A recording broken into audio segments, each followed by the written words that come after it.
Bonjour, bonjour. Alors aujourd'hui, une fois n'est pas coutume, on va éviter le sujet des livres et on va parler d'autre chose, mais ça se rapproche quand même. Je vais vous parler, comment je pourrais vous dire, d'un fascicule qui vient de sortir. Un fascicule qu'on trouve sur Internet et qui revient sur une affaire politique de ces dernières semaines, dernière semaine plutôt, qui a fait beaucoup de bruit, dont on a beaucoup parlé, à savoir le clash entre Éric Zemmour et Marion Maréchal. Donc ce fascicule s'appelle La vérité sur Marion Maréchal. Il a été rédigé par une des porte-paroles du parti Reconquête, le parti d'Éric Zemmour, donc Diane Ouvry, une porte-parole. Et donc ce manifeste a pour but de rétablir la vérité sur l'affaire Marion Maréchal, Éric Zemmour. Alors là, on est presque dans la tragédie grecque. Ça a été un événement incroyable, une sorte de bombe à droite, et beaucoup de gens ont suivi ça de près pour savoir qu'est-ce qu'allait advenir de cette histoire, pourquoi ça arrivait à ce moment, et qui disait vrai, Marion Maréchal ou bien Éric Zemmour. Difficile de démêler le faux du vrai dans cette histoire. Quand on n'est pas dans les arcanes de ces partis politiques, ça nous paraît toujours obscur. On sent bien qu'il peut y avoir des guerres d'ego, des guerres de personnalité, il peut y avoir évidemment des divergences politiques, des divergences stratégiques, mais là, c'est allé tellement loin qu'on se pose la question, on se dit, mais comment on peut en arriver là? Alors évidemment, on pense à ça, on en parle autour de soi, avec des amis, de la famille, on écoute ce qui peut se dire, à droite à gauche, on écoute les analyses des uns et des autres, on essaye de se forger une idée, ça n'est pas toujours facile, parce que, comme je viens de le dire, on ne possédera jamais tous les tenants et les aboutissants de l'histoire. On n'aura jamais accès à la vérité si tant est qu'il n'y en ait qu'une. Après, on peut ressentir des choses, se dire, bon bah voilà, un tel me paraît plus honnête que l'autre, un tel me paraît plus posé que l'autre, un tel me paraît plus cohérent. Bon, ça reste subjectif. On peut, malgré tout, se forger une opinion au fur et à mesure de ce genre d'histoire, faire sa propre analyse, arriver à une conclusion qui sera peut-être un peu instable, pas assez étayée par des informations toujours manquantes. Mais en tout cas, on arrivera à une conclusion personnelle. J'ai ma conclusion de cette histoire, j'ai beaucoup pensé, parce que ce sont des événements politiques intéressants, et je suis arrivé à une conclusion, j'en parlerai tout à l'heure. Mais je vais quand même revenir sur ce manifeste qui fait 58 pages. Bon, 58 pages, mais en fait, vu la forme d'édition utilisée, en fait, c'est 20 pages en réalité. Il y a peu de lignes par page et il y a peu de mots par ligne. Donc voilà, ça fait peut-être 25 pages. J'exagère, mais guère plus. Donc ça se lit quand même plus rapidement que ce que je croyais. On m'a annoncé 58 pages. Je me suis dit, oh là là là là, qu'est-ce que ça va être? Ça va pas être passionnant. Et bon, comme ça se lit plutôt vite, ça va. Après, il faut être attentif pour essayer de démêler le faux du vrai. Bon, malgré cela, on n'a qu'un son de cloche. Hein. On a celui de Reconquête officielle, et non plus de Reconquête mis à la porte, à savoir l'équipe Marion Maréchal et les autres qui sont partis avec elle, les autres nouveaux eurodéputés, Pelletier, Nicolas Bay et Trochu. Donc voilà, on a cette affaire, et il faut essayer d'enquêter, de trouver qui dit vrai, qui dit faux. A priori, quand on a vu ça éclater sur les plateaux de télé, on s'est dit qu'il y avait vraiment sûrement un souci depuis longtemps. D'ailleurs, les observateurs politiques nous avaient prévenus et avaient dit, regardez, du côté de chez Reconquête, ça n'a pas l'air d'aller. Il y a de l'eau dans le gaz entre Marion Maréchal et Éric Zemmour. Évidemment, le discours officiel était que non, il n'y avait pas d'eau dans le gaz, qu'il pouvait y avoir des divergences d'opinion, mais que c'était bien naturel dans un parti, etc., etc. Du blabla politicien habituel. Et on a mis la poussière sous le tapis et on s'est dit on verra ça plus tard. C'était sans doute pas une bonne idée. Et donc, on a entendu que cette histoire traînait déjà depuis longtemps, et que c'était pas nouveau. Et cette Diane Ouvry, qui est donc une des porte-paroles de Reconquête, nous donne une version. J'imagine qu'évidemment, elle le signe, il s'en manifeste, mais évidemment, il a été cautionné par sans doute Éric Zemmour et d'autres personnes, en tout cas par Éric Zemmour, j'imagine au minimum.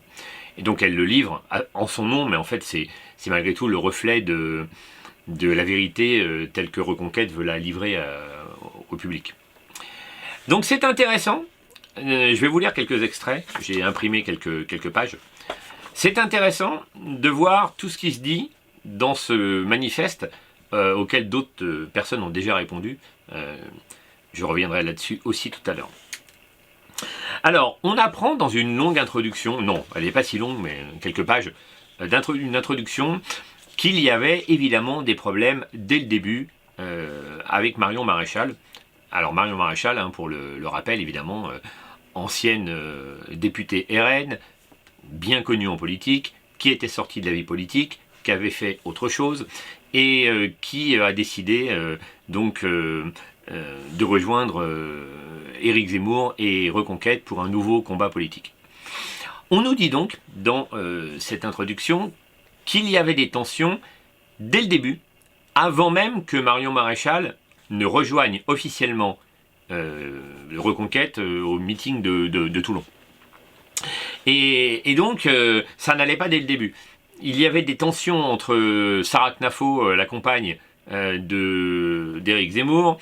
Il y avait des tensions entre l'équipe Marion Maréchal et l'équipe Éric Zemmour Reconquête. Et malgré cela, bon, bah, elle a été acceptée. On nous dit que Marion Maréchal voulait créer son propre micro-parti, qu'en tout cas c'était dans les tuyaux, qu'elle voulait être un parti à côté de celui d'Éric Zemmour, mais qu'elle voulait collaborer quand même. Et puis finalement, qu'elle a changé d'avis et qu'elle a dit bon bah j'accepte, je renonce à mes exigences. Paraît-il qu'elle avait des exigences législatives. Elle voulait des circonscriptions réservées. Elle voulait être garantie d'avoir des circonscriptions pour elle si elle militait chez Reconquête. Bon, elle a apparemment changé d'avis et elle a accepté de travailler avec Éric Zemmour et elle l'a rejoint au meeting. Alors on nous dit dès le début de ce texte qu'il y avait des tensions visibles entre Marion Maréchal et Éric Zemmour. Alors en page 7 de ce manifeste, on nous parle du fameux meeting de Toulon dans lequel donc Marion Maréchal a rejoint officiellement Éric Zemmour au début de l'année 2022, en mars, pour officialiser son ralliement. Voilà ce qu'on nous dit. Dès 2022, avant même son ralliement annoncé sous le signe de ses convictions, entre guillemets, Marion Maréchal exige énormément de concessions de la part de la direction de Reconquête. Nous sommes en janvier et Marion Maréchal conditionne son ralliement à des circonscriptions pour les législatives d'abord, comme si elle nous rejoignait sans nous rejoindre. Voilà, on nous dit cette première chose. Encore une fois, ce ne sont que des paroles rapportées de quelqu'un de chez Reconquête. On n'aura jamais la vérité. Deuxième extrait. Lors du meeting de Toulouse organisé pour l'accueillir, elle insiste dans son discours pour dire qu'elle ne rallie pas Reconquête.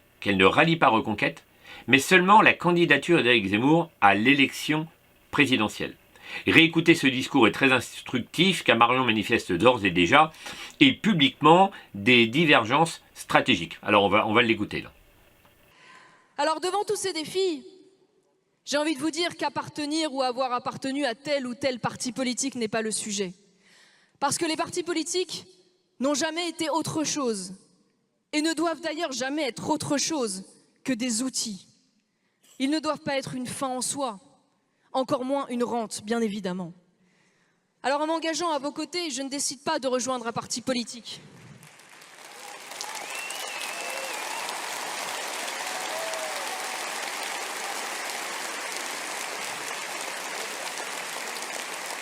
En m'engageant à vos côtés, je suis le chemin de mes seules convictions, pour construire, pour réconcilier, pour faire respecter, pour protéger, pour sauvegarder.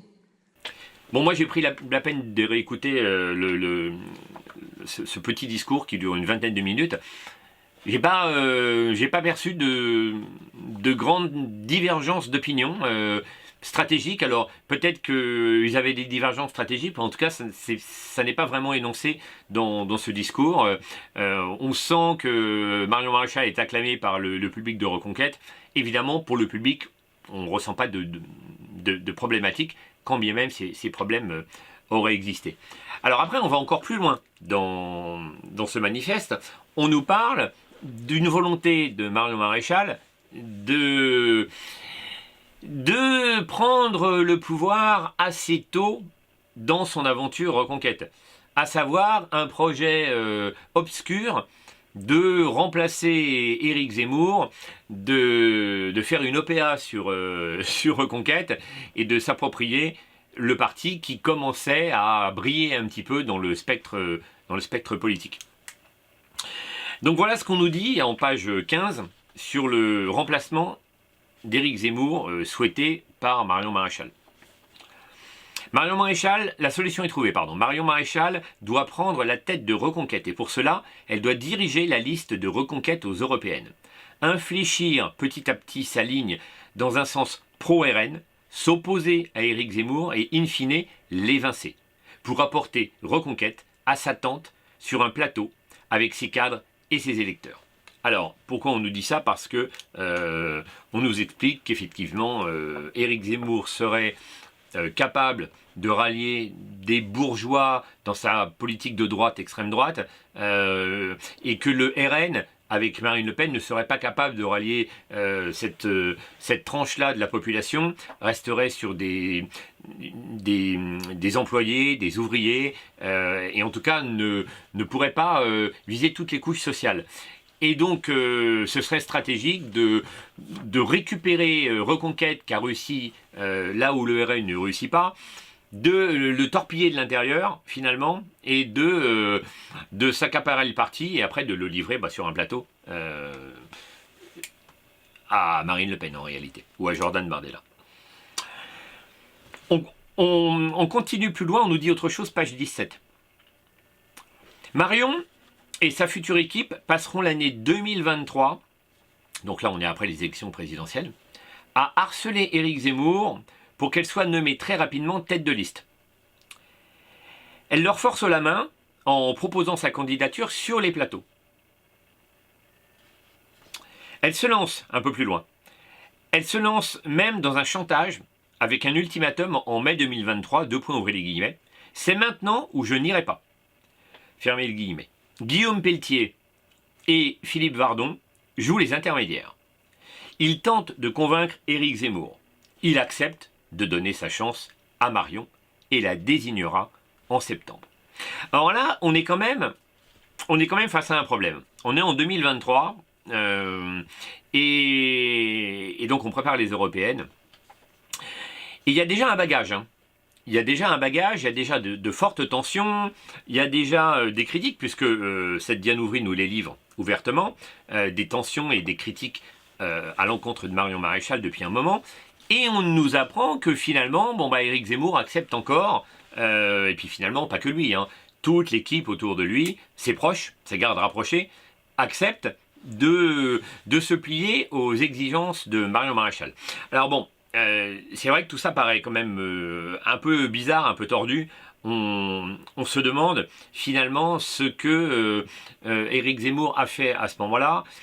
Est-ce qu'il l'a fait parce qu'il s'est dit Marion Maréchal est beaucoup trop importante, je ne vais pas me passer de cette personnalité, mais en même temps, puisqu'on nous livre aujourd'hui une vérité, celle de Reconquête, on sentait déjà qu'il y avait un problème, on sentait que Marion Maréchal voulait évincer Éric Zemmour.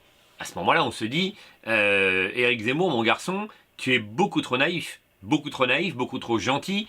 Toi qui es un vieux de la vieille du journalisme politique, tu en as vu des campagnes, tu en as vu des hommes politiques.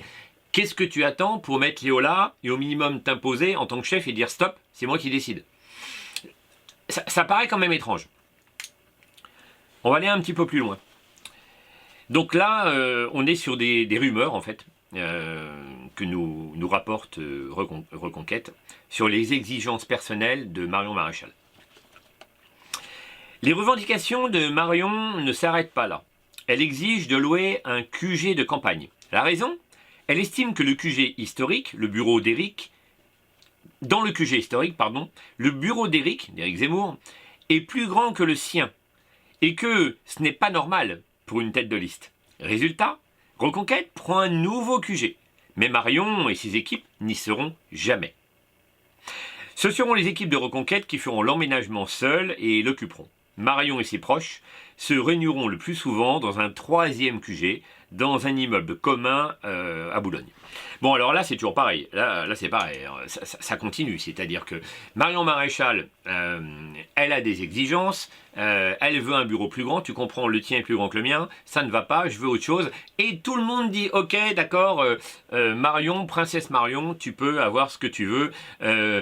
On te soupçonne de vouloir prendre notre place, on te soupçonne de ne pas être clair, de ne pas être net, mais en même temps, on te donne quand même un nouveau bureau, un nouveau QG et toutes les exigences qui vont avec.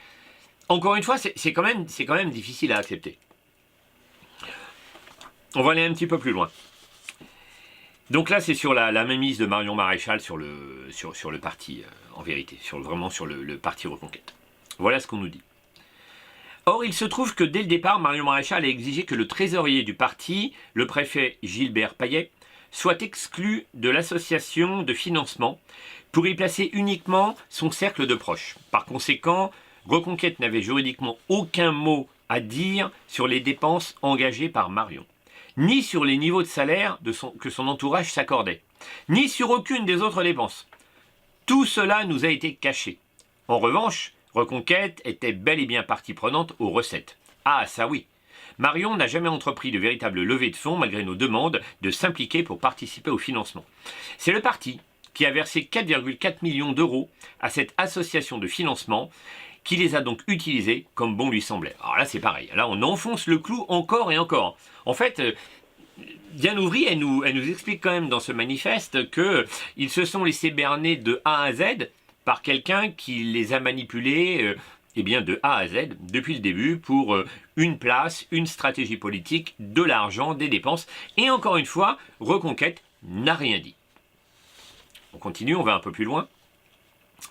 Alors là, voilà, on a une petite information sur un vol de données qui nous expliquerait, en fait, qui voudrait nous laisser croire qu'il y avait une stratégie assumée par Marion Maréchal et ses proches de voler des données au RN pour pouvoir voler des données pour le RN à Reconquête pour les fournir au Rassemblement National plus tard.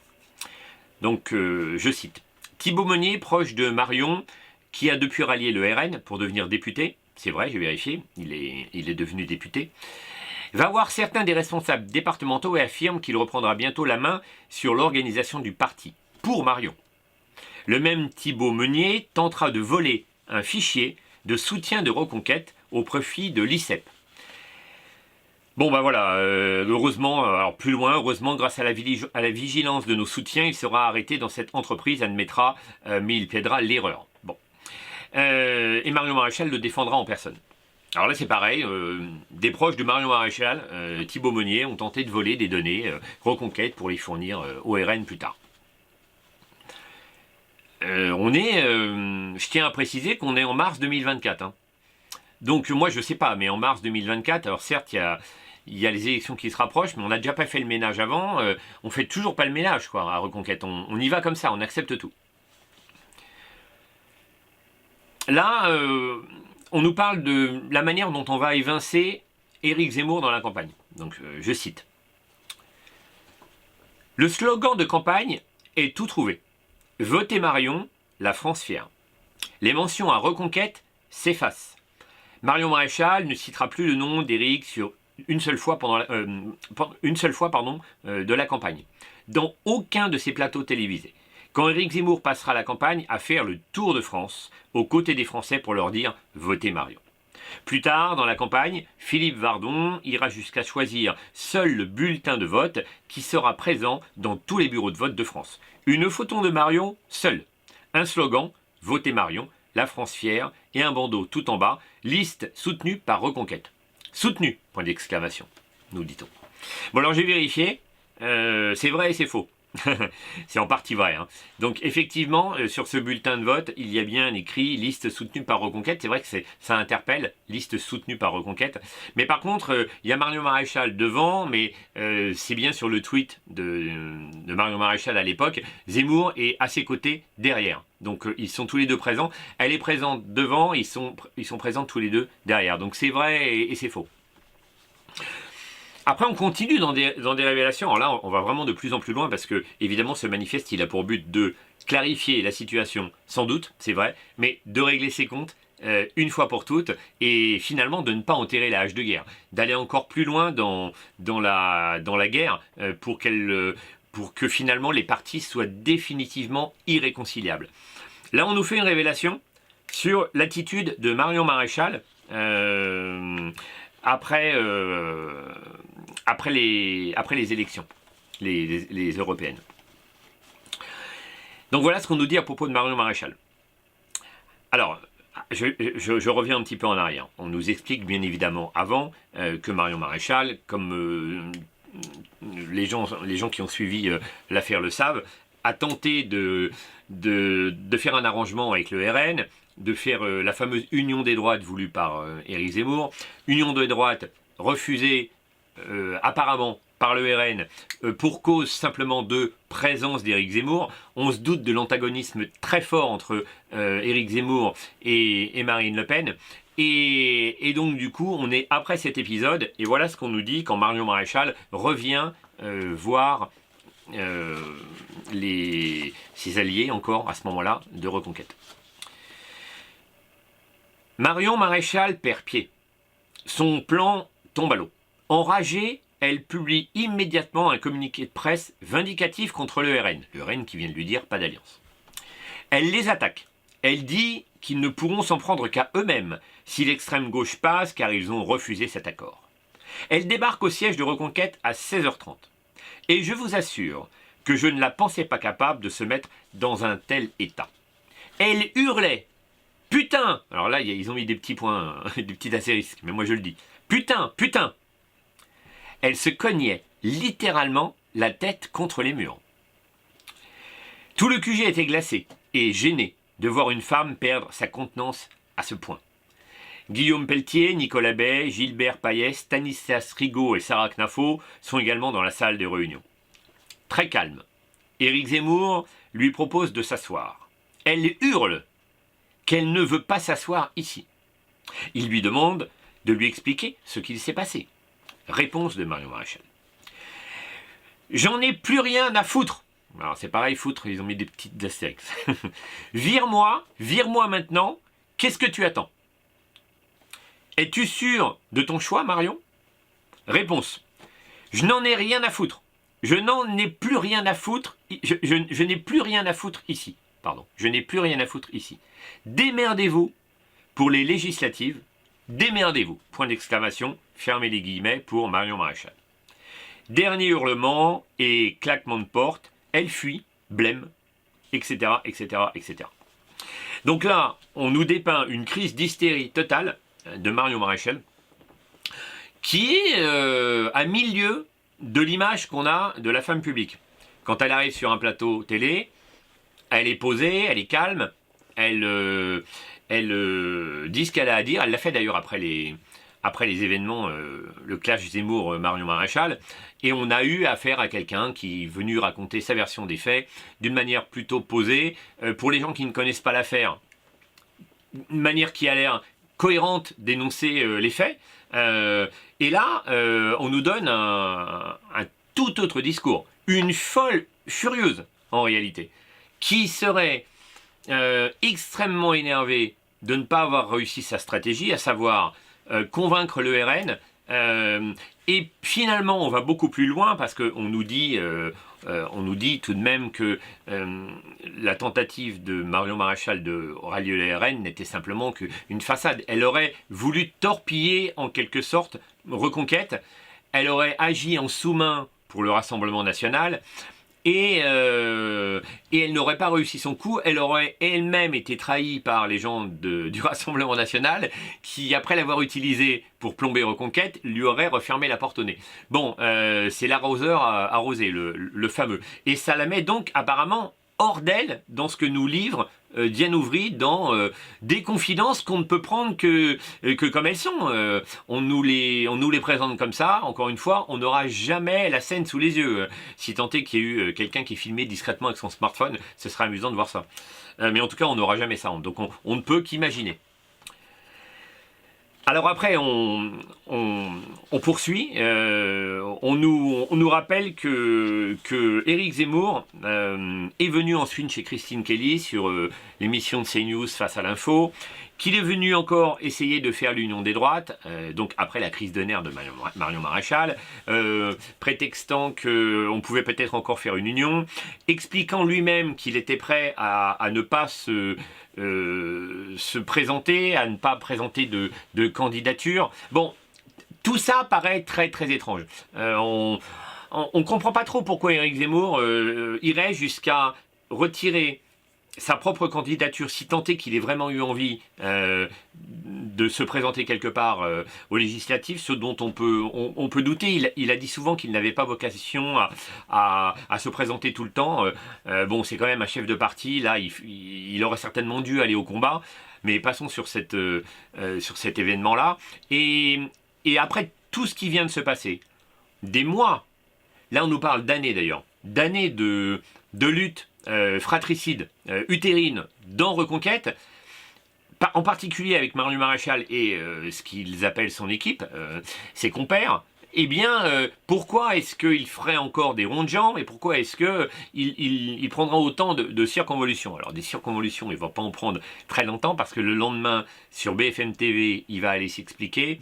Il va aller déclarer que Marion Maréchal, Pelletier, Trochu et Bay ne font plus partie de Reconquête.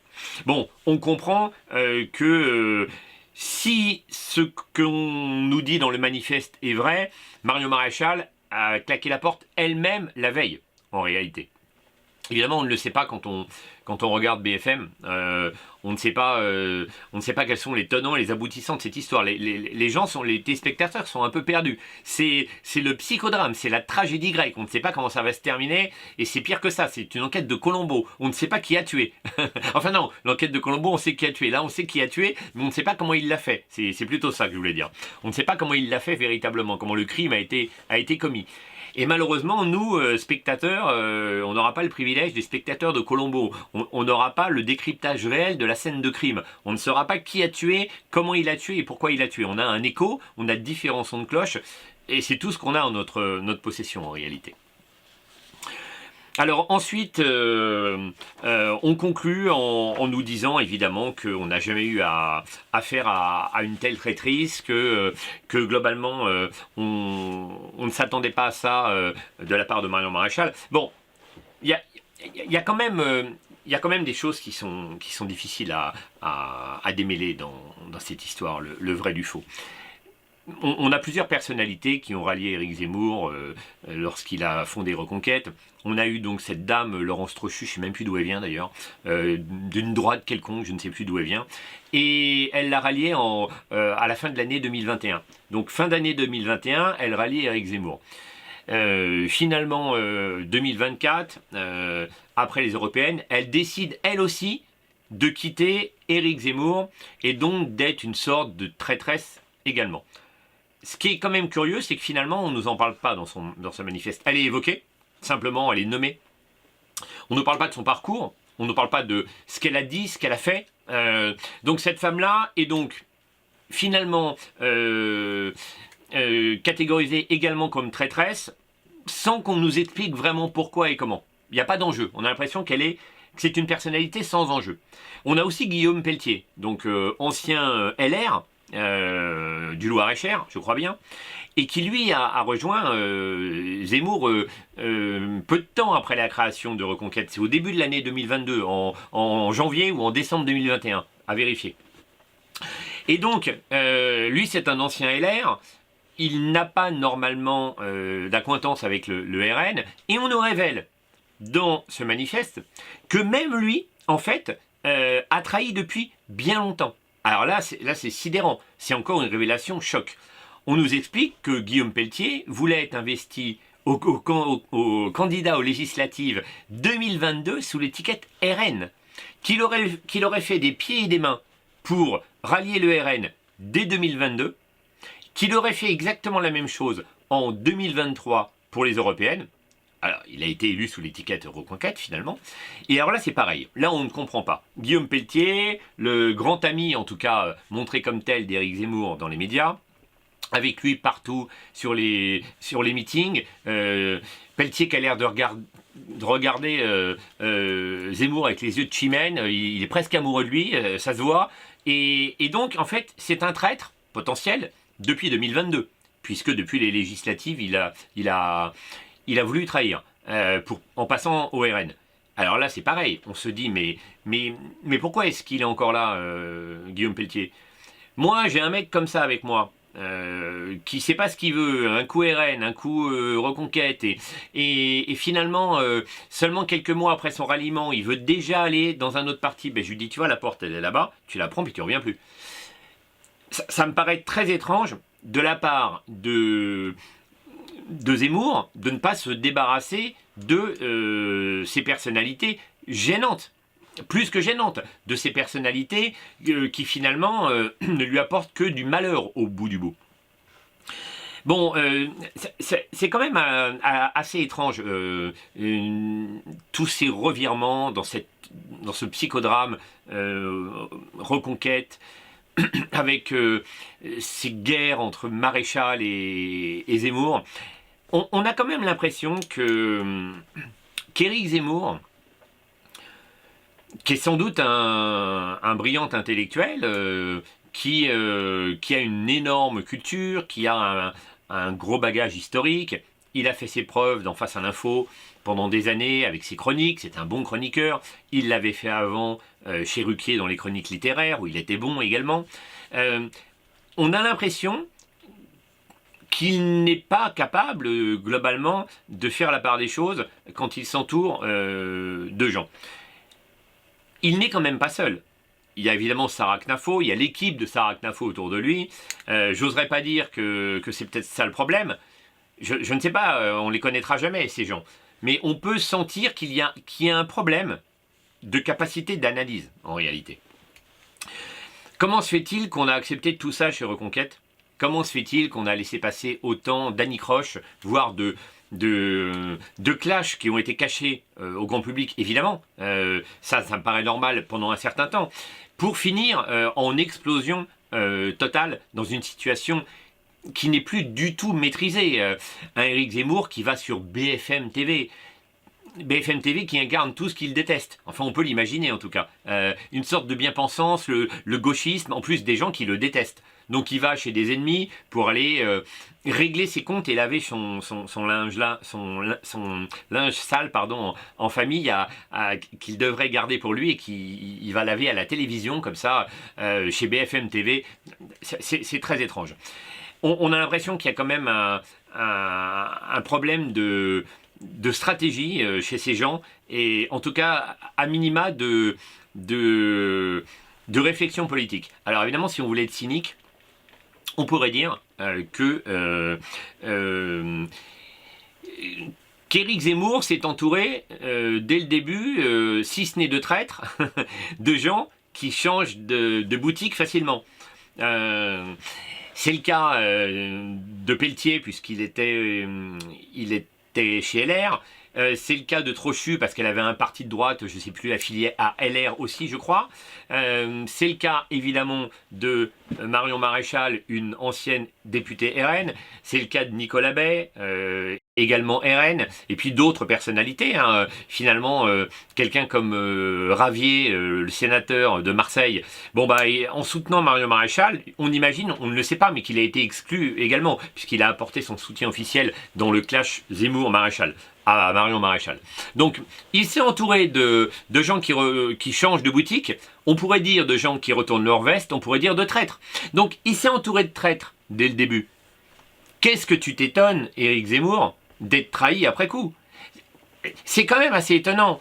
On a l'impression que cet homme est très naïf. Il est très naïf. Alors, ou il est très mal conseillé, et encore une fois, on ne le saura pas, ou il est très naïf. La confiance, lui qui est aguerri en politique, si ce n'est en politique pure, en journalisme politique, d'ailleurs il le dit assez souvent, hein, j'en ai suivi des campagnes, et c'est vrai. Comment peut-il tomber dans le panneau à ce point-là? C'est quand même très curieux. Bon, évidemment, aujourd'hui, le manifeste fait déjà parler. Dans Nice Matin, on a déjà un article de Philippe Vardon, le proche de Marion Maréchal, qui dit que ce manifeste est un tissu de mensonges. Voilà, que c'est un pamphlet, un tissu de mensonges. On attend avec impatience la suite des événements. Est-ce que Marion Maréchal va se fendre d'une réponse à cette réponse, ce qui serait la moindre des choses? Parce que là, elle est vraiment, elle est montrée comme la reine de la trahison, ayant été élevée chez Machiavel en personne. Bon. Je vais conclure cette vidéo, et je pense, pour avoir réfléchi assez longuement à ce sujet, qu'Éric Zemmour n'est pas totalement responsable, comme beaucoup de gens dans son camp le disent, finalement. Il y a beaucoup de gens qui le disent dans son camp. Il voulait l'union des droites, il ne l'a pas faite. Regardez, il est responsable. Il y a sûrement une co-responsabilité. Sans doute qu'il y a des choses qui nous échappent. C'est pour ça que je disais qu'on attend avec impatience la suite, s'il y en a une un jour. Il peut y avoir une suite déjà parce que Marion Maréchal va-t-elle créer un parti? Va-t-elle rejoindre le Rassemblement national à nouveau? On va voir, elle a prétendu qu'elle ne le ferait pas, donc on va voir ce que ça peut donner, ce qui nous donnerait peut-être une vague idée de l'idée qu'elle avait. Mais on a l'impression malgré tout que Éric Zemmour s'est mis dans un costume trop grand pour lui, avec tout le respect que je lui dois. Il avait certainement réfléchi à la chose, même s'il l'a souvent dit, ça devait être difficile pour lui de quitter le journalisme, l'éditorialisme pour devenir un homme politique. C'est un autre métier, mais justement cet autre métier, il aurait dû y être préparé. Même s'il dit qu'il ne veut pas être un homme politique comme les autres, et ça on peut l'entendre, on pourrait reconnaître qu'on a envie de ne pas faire de la politique de la même manière que tous nos pères, d'avoir une ligne directrice différente, pourquoi pas, c'est tout à fait honorable, mais en même temps on ne peut pas tomber et sombrer dans la naïveté, et on a l'impression qu'il a sombré dans la naïveté. S'entourer de traîtres, ça ne peut rien apporter de bon. Alors, est-ce que ce sont de véritables traîtres? Encore une fois, c'est très très compliqué de se positionner. On peut quand même avoir des doutes après la lecture de ce manifeste. On peut se dire qu'effectivement, pourquoi pas une volonté de torpiller Reconquête, de le mettre plus bactère, de s'en débarrasser, de récupérer ses voix, puisque ça aurait été le rôle finalement de Marion Maréchal, d'aller siphonner des voix acquises par Reconquête pour les donner ensuite par une sorte de transfert de fonds obscur au RN. Pourquoi pas? Tout est permis en politique. Et c'est là, encore une fois, j'insiste, qu'on peut regarder de travers la naïveté d'Éric Zemmour, qui n'aurait pas vu venir ces trahisons de haut vol. La politique, c'est un monde de traîtres. C'est un monde de pourriture. C'est pour ça que les gens sont en grande partie dégoûtés de la politique. Quand bien même on a eu 65 ou 67% là aux législatives, ça fait 33 ou 35% d'abstentionnistes. Les médias se gardent bien, pour la plupart d'entre eux, d'en parler. On a un taux d'abstention gigantesque. Comment se fait-il que ces gens sont totalement désabusés de la politique? Des amis me disent ça, que ça les dégoûte. Parce qu'effectivement, après de tels revirements, on est un peu écœuré. Et en même temps, c'est le jeu politique depuis tellement longtemps. Si on avait toutes les révélations politiques au grand jour, on tomberait des nues ou pas, hein, selon si on est moins naïf que d'autres. Mais on n'a pas à se faire d'illusions sur ce genre de choses. Et encore moins quand on est normalement Éric Zemmour. Donc, c'est compliqué de conclure. Je m'étends un peu, hein, c'est un peu compliqué de conclure sur cette affaire. Mais on a quand même l'impression qu'il y a des clés qu'on ne possède pas, que ça n'est pas aussi simple que ce qu'on croit. Ça n'est sans doute pas la gentille et angélique Marion Maréchal d'un côté et le diabolique Éric Zemmour de l'autre. Éric Zemmour n'a pas une position facile dans le jeu politique aujourd'hui. Éric Zemmour, c'est le Jean-Marie Le Pen de notre époque. Alors évidemment, on enlève l'antisémitisme de Jean-Marie Le Pen. On enlève le caractère également extrêmement macho, viriliste on pourrait dire, brutal presque, de Jean-Marie Le Pen. Donc on enlève tout ça avec Éric Zemmour. Mais il obtient aujourd'hui, il occupe aujourd'hui à peu près la même case que Jean-Marie Le Pen. Il est ostracisé comme l'était Jean-Marie Le Pen. Il a des idées radicales comme Jean-Marie Le Pen en avait, même si ce ne sont pas forcément les mêmes. Et donc il a un rôle très difficile. Ce qui ne facilite sans doute pas sa tâche dans la vie politique, évidemment. Donc voilà pour cette affaire, l'affaire Marion Maréchal.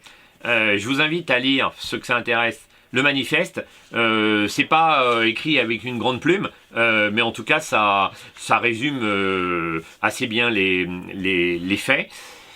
Reste à savoir si on aura un autre son de cloche, si on aura des révélations autres que c'est un tissu de mensonges, comme Philippe Vardon le disait ce matin, enfin dans Nice Matin, pardon. Moi j'aimerais bien avoir d'autres révélations, j'aimerais bien avoir des informations qui nous contredisent ce que cette Diane Ouvry a pondu dans son manifeste. Je dirais, et je conclus vraiment cette fois, que on a du mal à penser qu'Éric Zemmour puisse être un menteur patenté. On a du mal à imaginer qu'il puisse inventer tout un tas de choses. Quand bien même il y aurait des erreurs de com', quand bien même il y aurait des problèmes de relation entre Marion Maréchal et lui.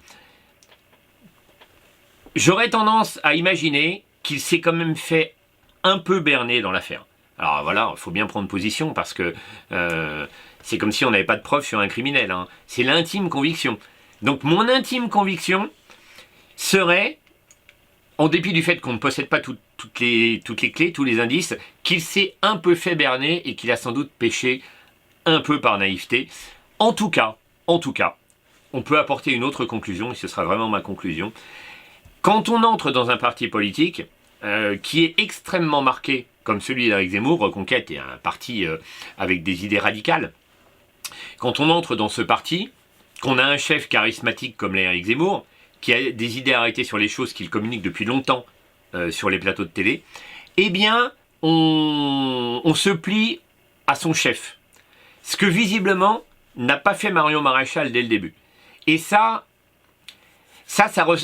peut ressembler un petit peu à de la traîtrise. Un petit peu comme ça. Ça laisse planer le doute sur les desseins de cette femme et des autres membres de l'équipe, même si des doutes subsistent. Voilà, lisez ce manifeste si ça vous intéresse, et vous pourrez me dire ce que vous en pensez en commentaire pour les gens qui le veulent. A bientôt pour autre chose.